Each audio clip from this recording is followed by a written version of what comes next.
Alô, galera! Aqui quem fala é André Perim, André Budon, o Cone do Silêncio. Segundo episódio, hoje vamos falar sobre praia, mar, sal, areia e as músicas que surgiram dentro dessa história. Daqui a pouco nós estamos de volta, é isso aí.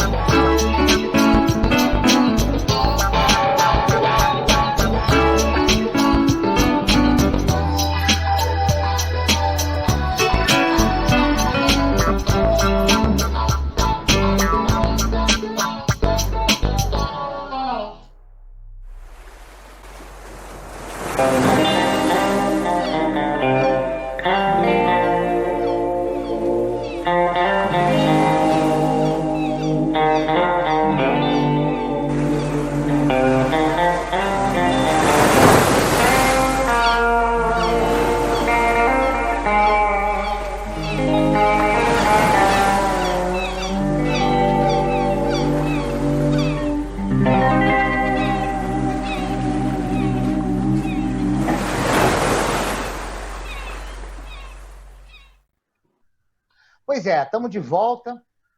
Em primeiro lugar, antes de tudo, agradecer o apoio de todo mundo, as sugestões. A gente está tentando aprimorar esse programa que começou com a ideia de discutir sobre coisas que a gente gosta na área musical. E já por causa de vocês, a gente já criou uma playlist para a gente mostrar as músicas que a gente citou no programa. Isso foi sugestão de quem assistiu. E estamos abertos, né? Como sempre, a sugestões de pauta, sugestões de assuntos que vocês queiram que a gente aborde, contando aí com a participação, o apoio e os likes de vocês. É isso aí. Então, hoje a gente vai falar sobre a praia, o nosso habitat preferido, e as músicas, não só as músicas, o ambiente, como a praia afetou o ambiente musical em geral, da nossa música e da música mundial, né? Da história da música toda. É interessante a gente notar que essas cidades litorâneas, não hoje por causa da internet, que a comunicação é imediata e globalizada, mas antigamente eram essas cidades do litoral que recebiam primeiro as informações culturais dos outros países. Sabe? As influências culturais. É interessante, por exemplo, a gente imaginar que o mesmo cavaquinho que a gente usa aqui é o ukelele do Havaí, que foi trazido por um marinheiro português, tanto para lá como para cá. Você vê a importância, entendeu? Dessa questão do litoral, das cidades litorâneas, de você morar perto do mar, da troca de informações via mar, né? Agora, além dessa comunicação, você tem alguns lugares que tiveram, principalmente o tropical, que tiveram vamos dizer, essa configuração paradisíaca. Porque algumas foram, por exemplo, Liverpool foi um porto, o fato de ser porto foi responsável por tudo que surgiu lá, mas não tem essa coisa paradisíaca que Rio de Janeiro tem, que a Califórnia tem, que Havaí tem, que é esse imaginário paradisíaco do mar. Né? E romântico, né? Lírico, né? Do mar. E aqui no Brasil é interessante porque, assim, esse culto à praia sempre existiu, mas isso virou a urbanização. Por exemplo, no Rio de Janeiro, essa urbanização começa nos anos 60, coisa. E a primeira, aí não do Rio, a primeira grande manifestação que a gente tem, assim, vamos dizer, de uma música praieira, é inclusive o disco Canções Praieiras, do Dorival Caymmi, que surge em 1956. E esse disco ele tem assim, uma coisa curiosa. Ele é quase uma transposição musical ao Jorge Amado, ao Mar Morto. A temática é aquela, são os pescadores. Ele fala muito da morte nesse disco. Assim, apesar de ser um disco paradisíaco, a ideia... É doce morrer no mar, né? É doce morrer no mar. Tem eu não sei se é desse disco, mas tem a Tempestade, que é uma música depois que ele grava, que são esses dramas do pescador. Do cotidiano de do quem mora, cotidiano. Quem vive do mar, o trabalhador do mar, aquele que vive no mar e se alimenta do mar e tem seu sustento no mar. E tem uma ligação aí muito direta com a religião afro-brasileira, com o candomblé, com o Iemanjá, tem 2 de fevereiro, tem muita coisa afro-brasileira aí. Né? É a cara da Bahia, né? É a cara da Bahia, né? É a cara da Bahia. Você pega aí, de repente, uma tríade, tipo, Jorge Amado, literatura, Caribé na pintura e o Dorival Caymmi na música. Dorival na música. É isso aí. É uma Bahia... É a Bahia, é a primeira manifestação cultural forte da Bahia, né? Assim, no Brasil moderno, né? E tem Os caras cunharam a imagem da Bahia e tem uma coisa o imaginário popular brasileiro. Tem uma coisa curiosa aí, que é o fato assim, isso é uma piada até. O Dorival Caymmi não gostava muito de praia, não. Ele areia incomodava, ele gostava de rede, o negócio dele era ficar deitado na rede. Mas são vários que a gente vai falar também não gostavam, né? Mas retratava esse universo. Esse universo interessava para ele. E aí acontece uma coisa interessante, porque assim, esse disco é lançado em 56, em 58, o primeiro disco que é considerado um disco de bossa nova, que é o disco da Elisete Cardoso, é lançado em 58. Então a bossa nova surge um tempinho depois. E a bossa... Chega de Saudade é de 58. Chega de Saudade é 58, né? É de 58. E a bossa nova cria uma coisa que não havia quase na música brasileira, que é a música solar. A música brasileira carregava uma caveira de burro, que era um negócio... É a história do samba-canção, que as pessoas dizem que o samba-canção é o filho bastardo do bolero com... Qual é o outro ritmo que eles falam? É o ritmo... bolero com samba. Né? Aí criou-se o samba-canção. É aquela coisa do compositor de Copacabana dos anos 40, né? Meio... todo mundo tem uma amante, todo mundo tem uma vida... essa herança portuguesa que veio do fado, do trágico, amar. Pô, você amava, você estava destinado a sofrer, a tomar um chifre. Mesmo, e o Caymmi veio isso, mesmo quando aí Só Louco, que não é uma música exatamente praieira, mas que ele fala só louco, que ele fala em sofrer, mas fala precisa amar e só louco. Então o amor para ele é uma loucura, já não é um sofrimento, já é uma loucura. O amor tem o sofrimento e a loucura, né? Juntos, né? O que é legal do Caymmi é o seguinte, se você para para pensar, o Caymmi tem pouquíssimas canções, um cara que teve uma carreira de 50, 60 anos de atividade. E regravou muita coisa, né? Ele tem 80, 90 músicas, algo em torno disso. Ele é um compositor extremamente...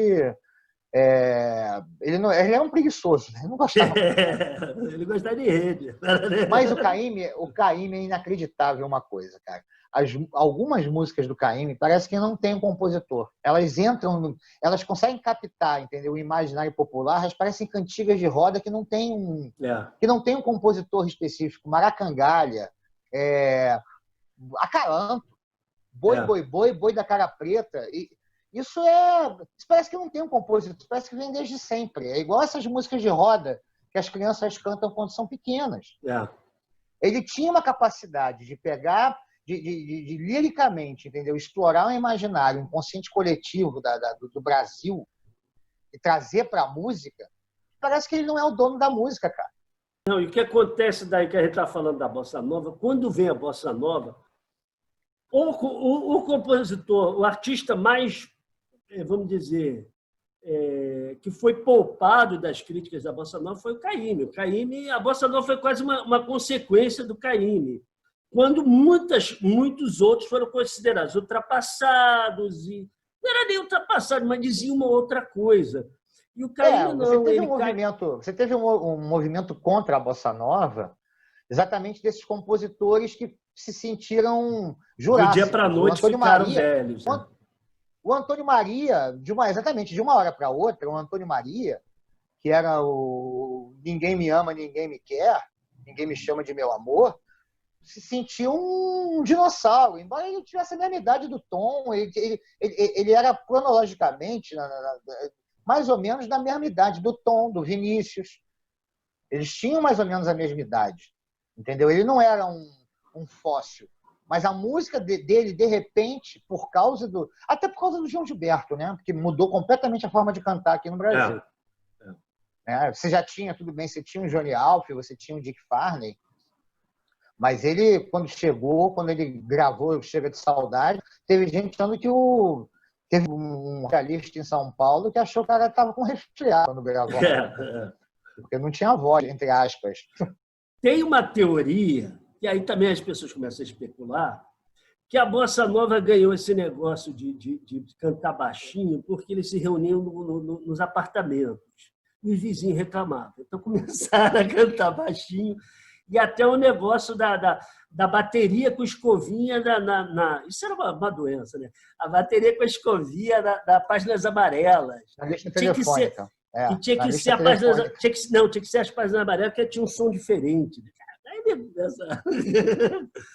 Mas tem essa. Mas isso aí vira lenda, né? Vira lenda. Folclore também, né? Mas o importante é que teve essa coisa muito jovem. Esse pessoal da Bossa. Você teve os primeiros lá, Jobim. João Gilberto eram mais velhos, mas não muito mais velhos. E a outra galera da Bossa Nova, eles eram muito jovens. Eles eram muito jovens. É a geração que foi influenciada pelo João Gilberto, né? É engraçado, porque você imagina o seguinte, o disco saiu em 58, e você teve uma geração inteira imediatamente fascinada, porque é um pouco o que aconteceu na década de 80 com o BR Rock, né? É uma juventude que não se via identificada com o passado, com uma geração mais velha, com aqueles discos mega produzidos de Los Angeles, com os medalhões da música brasileira, sabe, com o Chico cantando O Que Será, Que Será. Não, aqui não vem nenhuma crítica ao trabalho, pelo amor de Deus, né? Aqui não tem nenhuma crítica ao trabalho do Chico, que é maravilhoso. Mas para um moleque de 17 anos que está pensando em sair para tomar birita, ir para a praia, se divertir, comer gente, entendeu? Porra, O Que Será Que Será não é a música que você imagina para poder cantar uma menina. A mesma coisa dessa geração da Bossa Nova. O cara falava o seguinte, porra, como é que eu... Sabe, eu quero ir para uma festa, eu quero tomar Cuba Libre, eu quero ir para a praia, eu quero azarar. Agora, essa geração mais nova... Eu quero namorar.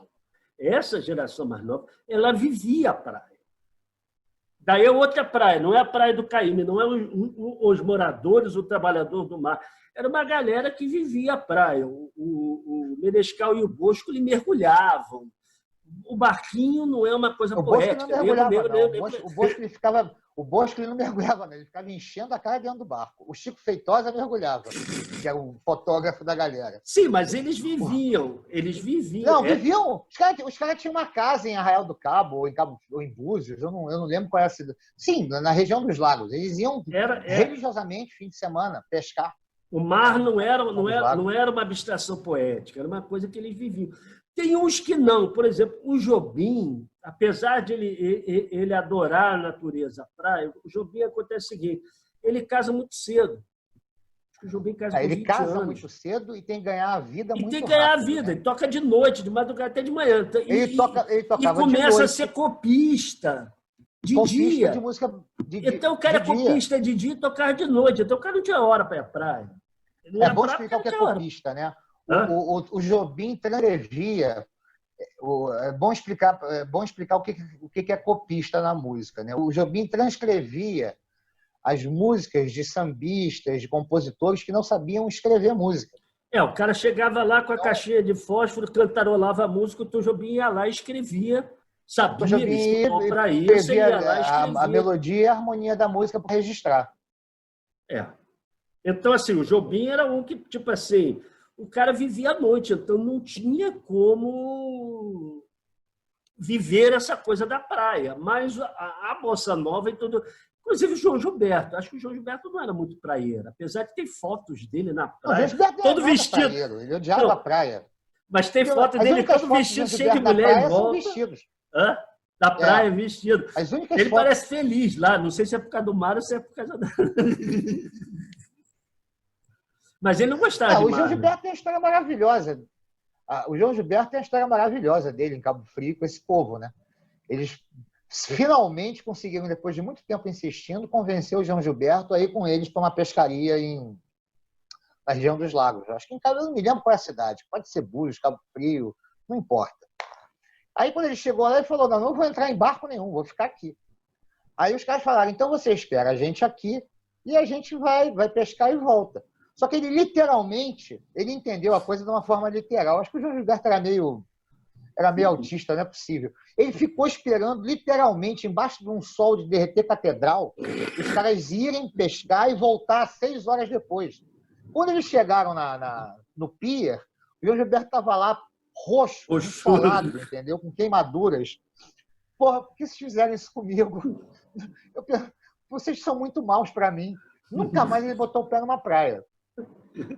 Agora, a temática da praia assim, e é engraçado porque você pega mesmo os caras das boates, os caras que tocavam na noite, Sérgio Mendes, João Donato, essa galera toda, ninguém ia à praia. Porque, exatamente, sim, porque o cara trabalhava. Noite, agora, tem tinha que trabalhar, ganhar vida. Tem um que provavelmente não ia tanto à praia, porque o cara, porra, é puta músico, puta arranjador, coisa... Mas que a impressão que você tem até hoje que o cara está sempre saindo da praia, que é o Marcos Valle. O Marcos Valle tem cara de surfista, tem porte de surfista. Ali, você faz, o cara foi à praia hoje. Você olha na cara dele, acabou de chegar na praia. Hoje, se você olhar uma foto do Marcos Valle, você vai falar, ele foi à praia hoje. Ele era... Mas você... Agora, o Marcos Valle não teve uma temática de praia, mas tinha uma temática muito assim... que depois, na década de 80, isso até vai se juntar, da água de coco, do suco, dessa cultura natural. O Marcos Valle sempre ressaltou isso. O culto à saúde, né? Culto à saúde, que é uma coisa que se une com a praia, né? Quer dizer, uma coisa que se une com a praia. Exatamente. Essa cultura solar. A praia tem isso, né? Essa cultura solar, não é mais a noite. A noite, tudo bem, nego ia para a noite, porque... Na verdade, o Nelson Mota fala isso. O nego ia à praia porque quem não ia à praia não papava ninguém. Então tinha que ir para praia. Na praia você sabia das festas, você sabia das acontecimentos, tudo estava lá. Você negociava na praia para investir na noite. Era basicamente isso. Era basicamente... Não, isso é uma coisa interessante. Você tem várias cidades praieiras no mundo, né? Você tem vários lugares míticos de praia, né? Havaí, Califórnia. O Rio talvez seja a cidade. Primeiro que é isso, né? É engraçado. Assim, se parar para pensar, o Rio é a única cidade de litoral, a única metrópole de litoral que você tem essa cultura de praia, de você atravessar a calçada e estar na praia. É isso. Na então, Zona assim, Sul. Na Zona Sul. Mas é aquilo, eu estou falando do lance mítico, né? Do lance mítico. Claro. Assim, a praia como uma extensão da sua casa, uma extensão da vida social do carioca. A praia cultural e como um caldeirão cultural ali que aquilo promove. Que aquilo promove. Você promove relações sociais, promove a formação das entre aspas, tribos, entendeu? Promove a ebulição cultural. Hoje, talvez menos do que já promoveu, né? Se a gente pensar nesse universo da bossa nova, nesse universo depois dos anos 80... Isso eu acho que foi o surgimento disso urbano aí. Depois a gente vai mais lá para frente.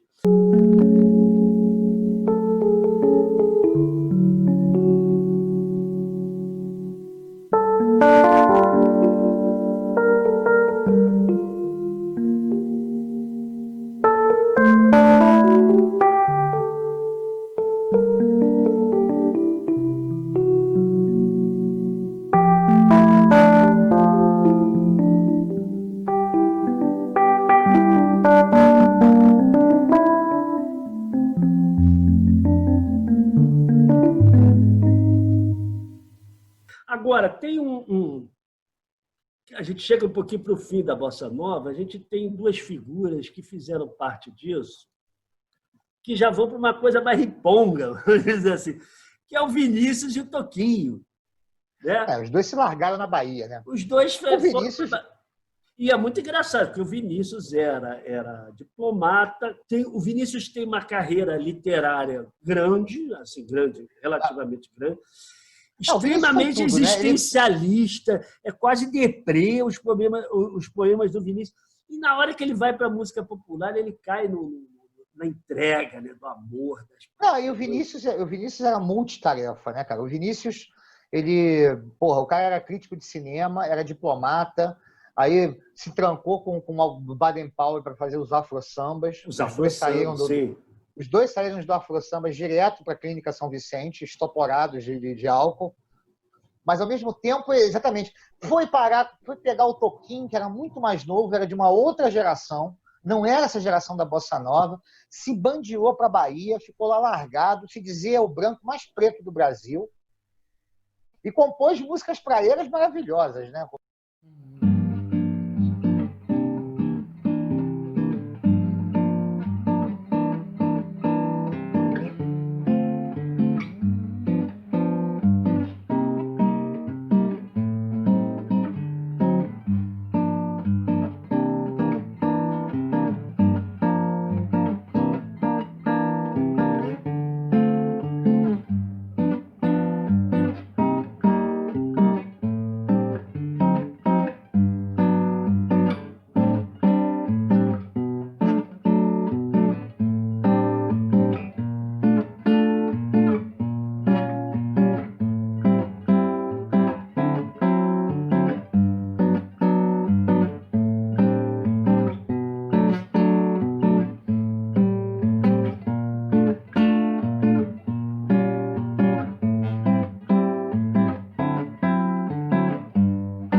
Isso é engraçado, porque eu tinha uma informação na época, óbvio, eu era garoto, vi o Toquinho e Vinícius, achava, são dois velhos, para mim eram velhos.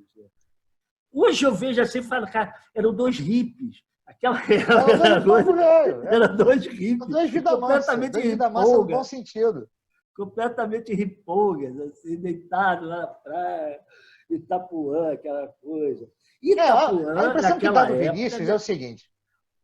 O Vinícius, o que contam, o que as pessoas que conviveram com o Vinícius contam, é que, enquanto ele ainda era do Itamaraty, ele ainda conseguia segurar um pouco a onda, ele ainda tinha um mínimo de formalidade. Quando ele foi demitido pelos gorilas da ditadura, aí ele chutou o balde. Ele falou, foda-se, eu agora não sou mais diplomata, agora eu vivo a minha vida do jeito que eu quero. Não, e deu uma desbundada. E teve uma coisa engraçada, porque o Vinícius não podia, enquanto ele era diplomata, receber cachê. Então ele aceitava cachê em uísque. Foi o que quase matou ele, o Baden Powell, né? Depois eles fizeram a conta. Ele falou, não posso receber. Aceita em uísque. O cara bebia horror. Eu acho que é o único artista que eu conheço, pode ter outro, mas é o único artista que eu conheço que se apresentava com um copo de uísque do lado. Ele se apresentava com um copo de uísque ali. Não, aí tem uma galera, né, porra? Você pegar aqueles americanos do Hatpack lá do porra de Las Vegas, Jim Martin, Sammy Davis Jr., Sinatra, aquela galera, garrafa cheia, não quer sobrar, né? Vamos combinar.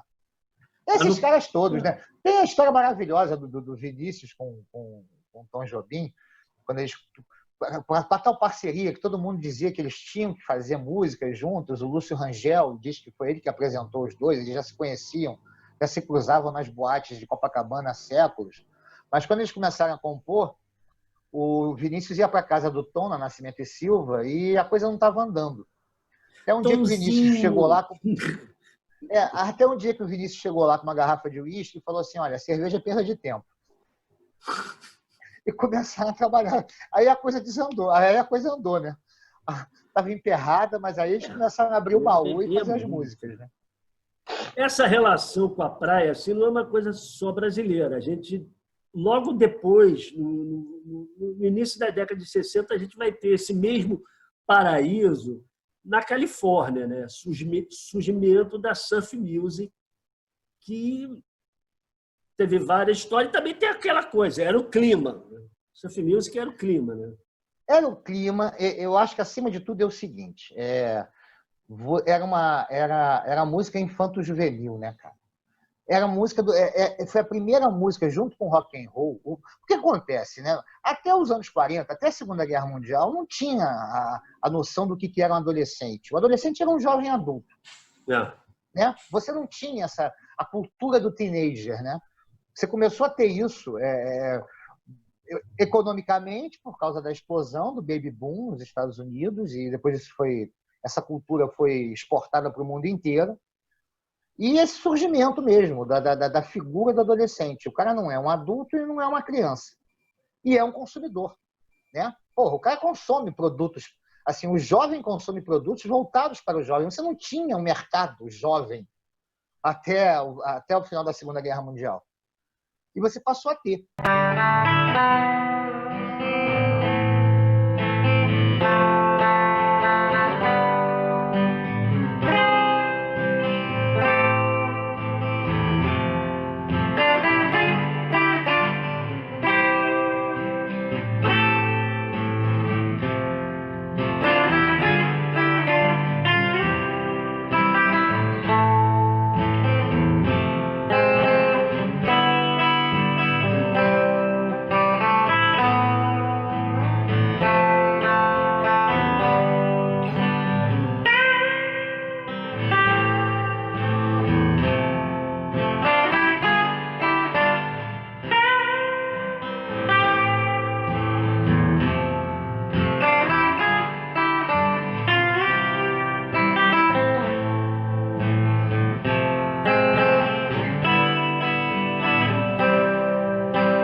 E aí você tem toda a cultura, exatamente, aquela cultura da tribo, do esporte na praia.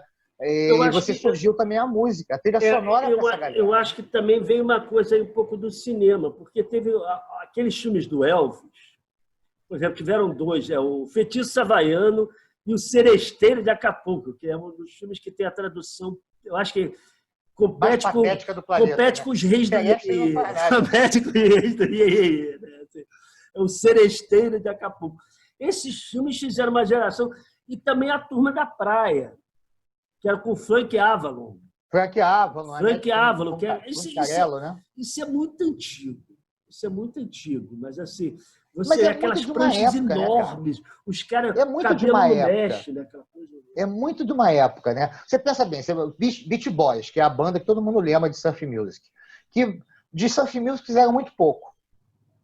Mas assim, a capa do primeiro disco dos Beach Boys são eles carregando uma prancha enorme. Sendo que o Brian Wilson nunca botou. É outro também, igual o Caio. Eles não eram para eles. Na praia. Não, acho que tinha um ou outro lá. Eu acho que eles eram irmãos, né? Acho que um dos irmãos lá, o Dennis Wilson, ou o primo lá, o Mike Love, eles curtiam praia assim. Mas a cabeça da banda.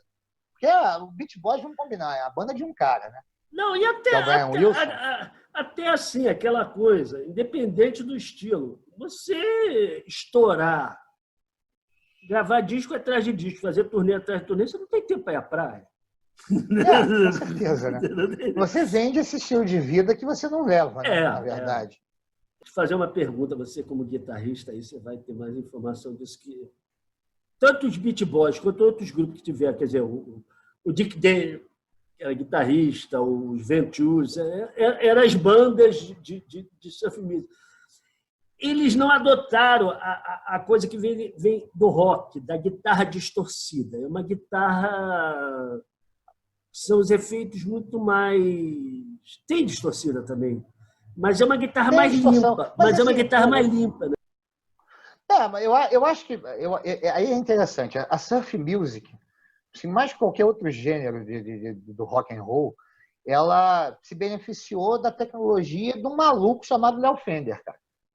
Porque assim, ele criou um modelo, e é engraçado isso, né? Ele criou um modelo que depois foi adotado por 9 entre 10 músicos da surf music, depois virou o instrumento dos músicos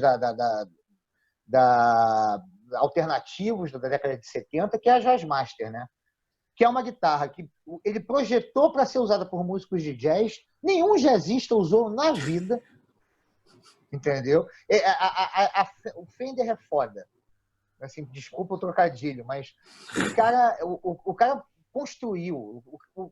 Se mais do que o Les Paul, mais do que a Gibson, a Fender criou a guitarra moderna, sólida, que não dava feedback, que permitia que você tocasse num volume alto sem apitar.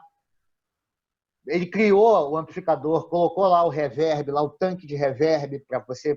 E isso, os músicos da surf music se aproveitaram e criaram uma linguagem própria. Sem os instrumentos do Fender, do Léo Fender, sem a Stratocaster, sem a Jazzmaster, sem os amps, os bassmen, os super reverbs do Léo Fender, muito provavelmente você não conseguiria chegar ao conceito da música da surf music. Você pega, por exemplo, Dick Dale. Cara, as músicas de Dick Dale parece que são tocadas dentro de um tubo de reverb, né? Assim, a guitarra reverbera até a alma. Se você tira todos os instrumentos e deixa a guitarra sozinha no canal, você só ouve a guitarra reverberada. Isso é uma característica tecnológica que fundou, que deu a impressão digital, né, para essas bandas. The Ventures, e era muito comum. É engraçado isso. Foi uma explosão de rock instrumental no começo da década de 60. Sim. Você tinha The Ventures, na Inglaterra você tinha o The Shadows, com o Hank Marvin, que é maravilhoso. O The Shadows é uma coisa curiosa, que eu estava vendo no documentário. O The Shadows, quase todos os guitarristas de progressivo citam como influência os The Shadows, que foram aqueles caras que falam assim, não, você pode tocar música instrumental e fazer sucesso. Os caras, tá. E não é só isso, porque ele não era um cara... Assim, você teve naquela tríade dos deuses da guitarra dos anos 60 na Inglaterra, Jimmy Page, Eric Clapton, Jeff Beck, a influência deles era muito mais do blues. E esses caras, o Hank Marvin, o pessoal do Ventures, eles pegavam o jazz, pegavam a country music, entendeu? E traziam para os arranjos, para a parte instrumental deles. Eles não tinham muito a ver com blues. Como Beatles, cara. Se parar para pensar em Beatles, assim, a influência de blues dos Beatles é mínima. Você compara Beatles e Rolling Stones, por exemplo. Rolling Stones é uma banda de blues. Começou como uma banda de blues. Os Beatles eram muito mais uma banda. Você vê muito mais eco da Motown. E os Beatles, no início, tocaram muito bolero, né? Aquele bolero... Aquele bolero adaptado. Mas tem vários. Here, There and Everywhere, várias coisas assim. Tipo, várias coisas românticas. Aquele bolero de branco, mas é bolero. Que remetem à música pop americana, do Phil Spector, da Motown, do início da Motown, dos conjuntos vocais. A coisa de você... A característica deles de montar as harmonias. E, voltando à coisa da surf music, você tem... Por exemplo, é interessante o The Ventures. The Ventures é uma banda de 58, que só foi estourar em meados dos anos 60. Os caras foram para uma turnê no Japão e viraram uma mania no país. Viraram uma mania. Por causa do The Ventures, 120 fábricas de instrumento musical começaram a fabricar guitarras. Tanto que houve uma invasão de marcas japonesas no mercado americano, porque eles tinham um excedente. Eles venderam mais de 500 mil guitarras em 2 anos.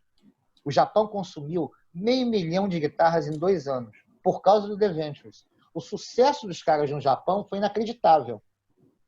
E você inundou o mercado americano de marcas japonesas. Teisco, Kei, depois a Ibanez. A Ibanez é japonesa? A Ibanez é japonesa. A Ibanez, a Tokai. Eu jurava que era espanhol. Não, a Ibanez é japonesa. A Ibanez é uma marca japonesa. Que, exatamente, que foi fruto dessa onda sabe, essa febre da guitarra elétrica no Japão, na década de 60.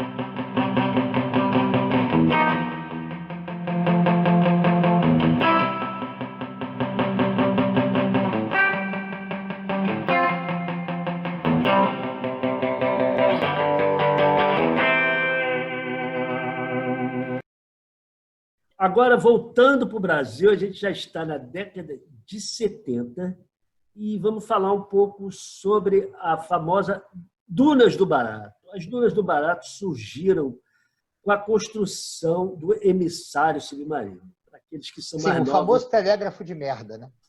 Para os mais novos que não sabem o que é emissário submarino, o emissário submarino foi uma construção para levar o esgoto além da arrebentação, porque o esgoto caía direto no mar. Então, eles fizeram um pier enorme para levar o esgoto até lá. E o que aconteceu? Com a construção desse pier, começou a dar ondas boas para o surf naquele pedaço. E com as areia que foi tirada, construiu-se uma duna artificial, quer dizer, construiu-se. Acabou surgindo uma duna artificial do lado, que fazia aquilo ali se tornar um oásis. Né? Ali era um oásis que juntou os surfistas, a juventude, os artistas, doidão, foi todo mundo ali. Na época... os hippies, né? A ripongada toda. Né? Isso no auge da ditadura. Então, assim, eu falo assim, foi oásis porque ali permitiu o surgimento de muita coisa que talvez não fosse tão possível na época. A musa zona neutra. A musa dessa época foi a Gal Costa, que naquela época adotou uma coisa muito... A Gal Costa era assim, não tanto pela música, mas o visual da Gal Costa naquela época era roqueira, total roqueira, cabelão, e tinha na banda aquele guitarrista, o Lani, né? Lani Gordinho. Que pirou depois de tanto ácido.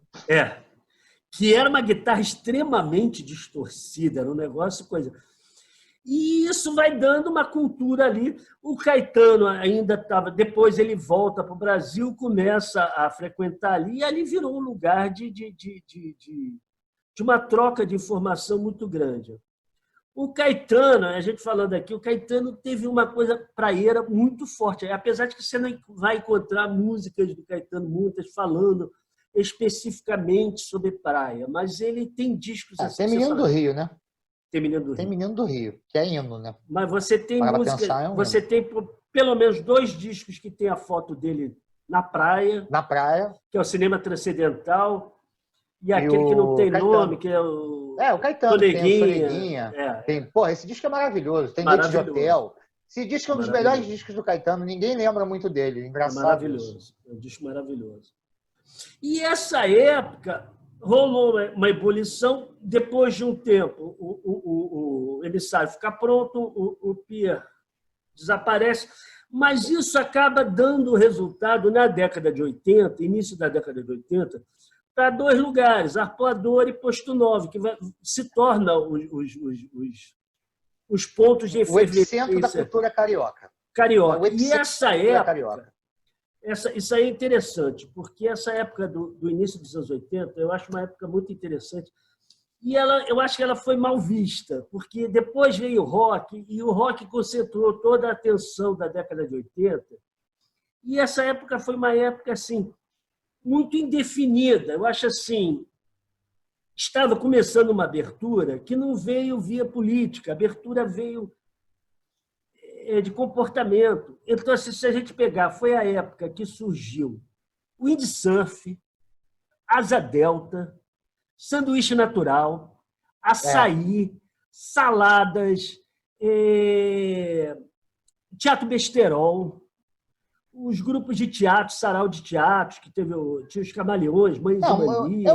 É uma geração que só surgiu daí, desde Pedro Cardoso até o Evandro Mesquita. Até Evandro Mesquita. Patrícia Travassos. Foi muita coisa acontecendo ao mesmo tempo. E tinha assim, uma coisa muito interessante. Eu vi outro dia um documentário do Asdrubal Tosso Trombone, que eles falavam isso. A peça era de tarde, domingo à tarde, no Teatro Ipanema. E tanto a plateia quanto os artistas vinham da praia. Então, todo mundo suja areia, todo mundo de canga, se parar para pensar, essa época é tão interessante que você teve um programa que virou clássico da TV brasileira, em que você tinha o primeiro trio que fazia homenagem praticamente todos os episódios, que era a Armação Ilimitada. Armação Ilimitada. Isso é até um pouquinho mais tarde, mas é fruto disso. Mas é fruto dessa geração. Inclusive, não sei se você sabe, o Armação Ilimitada teve um corte da censura, que não foi por causa do trio. Bagana por bacana. Bagana virou bacana. Bagana virou bacana, mas era para ser o bagana. Era para ser o bacana. E era uma coisa... Era essa cultura. Cultura. É óbvio que a televisão sempre demora um pouquinho para captar o que está na rua. Não, mas a televisão entrou muito forte aí na época com a novela Água Viva, que era uma novela que toda a temática era... Óbvio, era Angra, mas tinha praia. E as aberturas de novela eram muito careta, né? Assim, muito sério. E essa novela não, aparece logo uma mulher deitada no windsurf, aquelas velas, praia, assim, aquela coisa. Você vê a abertura da novela e fala, mas eu vou à praia. A novela. A trilha sonora da Água Viva é uma estupidez. É uma estupidez. Você tem Menino do Rio, você tem Cais, você tem Wave. É sempre uma estupidez aqui. Wave com o João Gilberto, no auge. No auge. João Gilberto é amoroso, porra. No auge. E é interessante o seguinte, foi talvez a tentativa da televisão de mostrar essa cultura praieira do Rio de Janeiro. O Rio de Janeiro era uma época em que o Rio de Janeiro ainda ditava, né? É engraçado o comportamento cultural do país. Isso se tornou norma, quer dizer, assim, pensar que, por exemplo, a academia surgiu nessa época. Entendeu? Esse culto ao corpo, hoje parece uma coisa, hoje até extrapolou, mas isso surgiu tudo naquela época ao mesmo tempo. E mais uma coisa que surgiu que foi um instrumento catalisador de tudo, que foi o circulador na praia. Na praia. Quer dizer, o primeiro circulador foi na praia, que durou um verão. Sabe, mas foi um verão na praia, no Arpoador. E assim, daí oficinas de teatro, de circo, de coisa, dessas oficinas saiu Cazuza, saiu a Blitz, saiu muita coisa daí. Então, gente aberta, Antônio Cícero, Marina, Lobão, muita coisa. Barão Vermelho, as bandas de Brasília que começaram a fazer sucesso aqui no Rio de Janeiro, Legião Urbana. Mas daí já começa a abrir para o rock. Esse é um período pré-rock. O que fez muito sucesso na época, que transmitia isso, é a Cor do Som, que tinha vindo. A Cor do Som estava começando a deixar de ser uma banda instrumental, que é uma banda instrumental altíssimo nível. A Cor do Som é monstruosa. Para quem não conhece, depois a gente vai mostrar aqui. A Cor do Som tem uma coisa até engraçada. Os instrumentais são estupidez. A Cor do Som, o primeiro disco deles cantado, eles pedem os artistas assim, porque era uma música da Rita Lee, que era uma música do Caetano. Caetano manda Beleza Pura, que eles gravam antes do Caetano. E o Gil manda, que gravou antes, manda Palco. A primeira gravação de palco é com a Cor do Som. É com a Cor do Som. É com a Cor do Som. Depois o Gil regrava. E na época tinha a Baby Pepeu, que era assim, eles eram os ídolos dessa juventude. A Baby Pepeu fizeram na época o show em Montreux, que foi uma monstruosidade. A Baby gravou uma versão do Ah, se a juventude... Eu e a Brisa, do Johnny Alf, maravilhosa, que trouxe a bossa nova para aquela coisa. E Menino do Rio. Contexto. E Menino do Menino Rio. do Rio. Que a melhor versão é a do Baby do Pepeu. É da Baby do Pepeu. Eu gosto mais da versão da Baby do... É. Eu, particularmente, gosto mais da versão da Baby do Pepeu do que do Caetano. E o Menino do Rio era uma homenagem do Caetano aos musos. Ao sofista. Essa época havia muitos musos e musas. E um dos musos era o Petit, né, que era esse sofista. E outro sofista que ficou muito famoso, que jurou isso, foi o Pepe. O Pepe era sofista que trouxe a Asa Delta para cá. Ele começou a pular de Asa Delta e montou a primeira barraca de sanduíche natural, que é a barraca do natural Pepe. do Rio de Janeiro. Então, o cara, assim, é um cara que sanduíche. moveu tudo aquilo, fez uma transformação. Essa transformação depois vai para o cinema, que tem o filme Menino do Rio. Menino do Rio. O Menino do Rio, a música vai pelo Guto Graçamelo. Guto Graçamelo não, o filho dele. Graçamelo. Vou botar ali embaixo. A música veio ele canta a música título De Repente Califórnia, que é uma composição do Lulu com letra do Nelson Mota.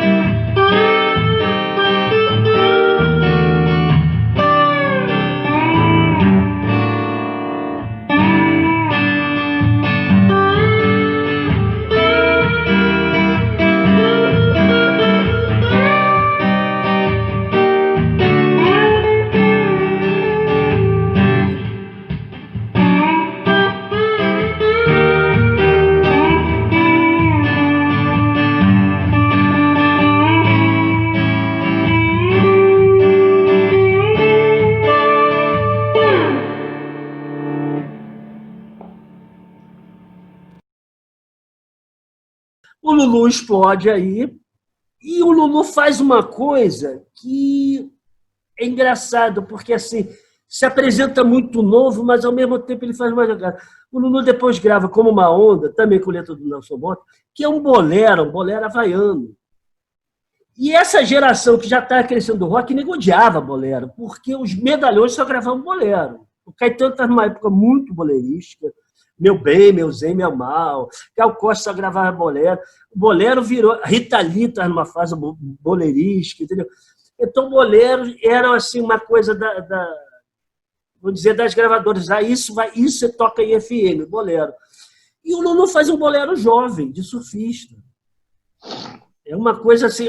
Eu lembro que na época os roqueiros falavam, pô, mas bolero, não sei o quê. Mas o Lulu tinha uma manha de instrumentista, de trazer os instrumentos certos para a música. Exatamente. O Lulu usava guitarra cítara, o Lulu usava guitarra de 12 cordas, o Lulu usava lap steel. Uma das grandes influências do Lulu como instrumentista é George Harrison. Com certeza. Você ouve o George Harrison direto com os timbres, você ouve muito o timbre do George Harrison. Slide. Porque o George Harrison, ao contrário também dos músicos que usam slide na guitarra, ele é muito mais melódico do que bluseiro, né? Assim, o George Harrison compunha linhas melódicas, né? O George Harrison é o cara do solo composto, né? Que era uma música dentro da música. Assim, você pega My Sweet Lord, você pega Give Me Love, você pega Something, são só... O Lulu tem muito disso. É interessante porque o Lulu usa isso como sonoridade, não como uma influência Beatles. Ele usa isso como sonoridade, já como uma coisa que ele tira também de Roberto Carlos, que ele tira daqui e fez esse som que realmente foi muito original e marcou essa cultura de praia nos anos 80, né? Tipo assim. Como uma onda é o hino dos surfistas.